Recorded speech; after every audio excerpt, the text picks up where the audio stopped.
The young princess woke from a groggy sleep in a thick haze. Paige's eyes fluttered open, stinging even in the dull light that surrounded her. She squinted, looking hard until the shapes that began to swirl around her took solid form.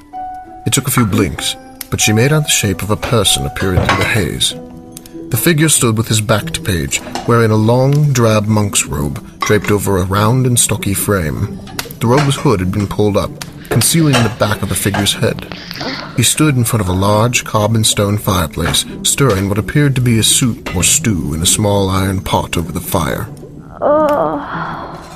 Well, you certainly slept long enough. Who? What? Where? Easy doesn't have stock. Don't go taxing that bashed-up head of yours. Don't be getting any ideas about fighting your way out of this hole, because not only would that be futile, but pointless, as I have zero interest in causing you harm. Your breeches are at the foot of the trunk next to the cot. Your shirt was ripped to ribbons, and new shirt, jerkin, and a few other items are by your trousers. I don't... Relax. Step out a moment and allow you some privacy. When she was sure he had gone, Paige jumped out of the cot and gasped as bolts of pain blasted up the back of her leg. She sank to her knees, but held back the tears in her eyes. The previous day's events had not only left her weak, but also battered and sore. Wait, where is it? Where's the scroll? The key. Oh, good, it's still in the necklace. But Papa's scroll. I must have lost it in the chase last night. Think, Paige, think. What do you do now? Deep breaths. Getting just as good start. It didn't take her long, but quickly she was dressed in the breeches, shirt, and jerkin that he had prepared for her. Checking over her gear and attire one last time, Paige hobbled out of the cave, blinking in the sunlight. The dwelling was a mound at the edge of the valley, vividly green in the sunshine. On top of the hill, a large pine tree grew, branches spread wide to hug the warm rays of light. A small creek bubbled down the gully, its clean, crystal water trickling fast over the pebbles that made a beautiful natural mosaic of reds, browns, greens, and grays. She quickly undid her loose braid and scrubbed the dirt and grime from her blonde locks. She caught a glimpse of her host just around the bend in the creek and began making her way towards him. He was of medium height and somewhat stocky, with a close-cut, dirty blonde hair and pale skin. He had deep-set pale blue eyes, the color of the sky after a rainstorm. A proud, defiant chin and strong, clean-shaven jawline strengthened his expression. Turning, the man looked at her, smiled a jagged-toothed smile, and waved. He was seated on a log with a thin fishing pole dangling in the water, teasing several small brook trout. Morning! Trust you feel better after that hibernation you just had. So it would seem. Who are you? Where on earth am I? There's nothing to be afraid of, Missy. My name is Paige, and I'm not afraid. No, of course not. My name is Robert, or Yol if you prefer Elfish. Well then, Robert, I suppose I owe you some thanks. No thanks necessary. I didn't do much other than provide a bed. No? Sadly, no. Were I a man of less humility, I would have taken the credit for myself. Humble men don't brag about their humility. They're also fairies. So, if you didn't drag me here, who did? Nope. Might as well quit asking. My lips are sealed tighter than a dragon's fanny. Why? Can you imagine the repercussions? They'd belch fire. Just imagine what would happen if I meant, why can't you tell me who pulled me out of all that? Because I'm loyal even to friends who make dumb and pointless requests. Then how can I say thank you? Or do you plan on taking all that credit, too? Look, he's neither immortal nor is he as good as he thinks he is with a sword. If I've gone through the scrap he did to save your scrawny tail, I'd be home too. So take me to him. Pixie. What did you call me? I said, how did you like the clothes? It was very generous of you. Wasn't it? I'm glad that... Oh, hang on. She's a big one. Oh, I got a bite. Oh, I can feel it. Ha-ha, look at that. Oh, must be getting on to breakfast. Must be starving after all that time you spent unconscious. How long was I asleep? About 2 days. Friend dropped you off early in the morning. We got you to something dry, and once we were able to stop shivering and made sure you broke the fever you had. After that, you just slept. Yeah. Make yourself useful. Peel these carrots while I clean the fish, eh?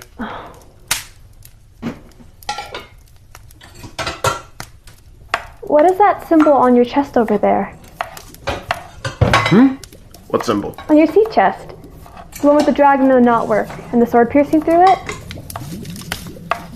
Why do you ask? Just curious. The mark of the Brotherhood. A brotherhood?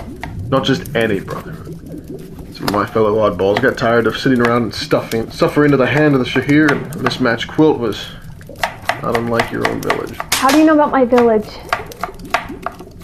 Look, a few of my friends were on a small mission following rumors of an Imperial cohort in these lands. I saw your village turn to ash. What's left of your people being dragged off.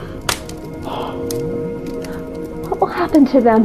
Most likely they'll be sold as slaves in Ashton, or disposed of along the way. I'm afraid one of the Shahir's sons took your sister as his prisoner. Knowing Faradar, he'll be putting her through some terrible torture on his return to Ashton. How can you be sure it was Olivian? There's a couple elves in our group. They know a half-breed when they see one. Besides, they look just like you. Now here, drink up. Take your time, there's plenty more. If what you say is true, then I've got to go rescue her. Don't be an idiot. You think I'm gonna just stand by knowing my sister will die? If I hurry, I can catch them before they reach Ashton. Listen, you were running around in the wild on foot. It took a day for you to get here, 2 days for you to wake up. That means they are at least 3 days head start on you. Besides, the advantage of horses, roads, and a guard outpost, you'll never catch up on foot. And more likely, you'll be captured long before you can reach her. I was good enough to keep from getting caught last night, or 2 nights ago, whenever that was. That's called luck, Cupcake, and it does run out. You realize that Ashton is one of the most fortified palaces west of the Imperial City, right? How fortified? Well, let's see. A castle with multiple walls and levels built into it on a solid rock of a mountain. In fact, the dungeon is carved into the mountain itself.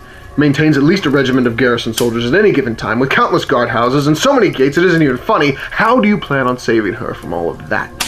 You're just gonna waltz right in and take the entire force, which, by the way, is about, 100 in infantry and yeomanry with that number? I just can't let her be defiled by that barbarian. Who knows what he'll do to her? I'll break the gate itself down if I have to. Plural! Shut up! Don't be an idiot. She's the only one I've got left. If I hadn't run back to the hut, I might have saved her. See there, Halfstock. You're not to blame. I am! Mother told me to run.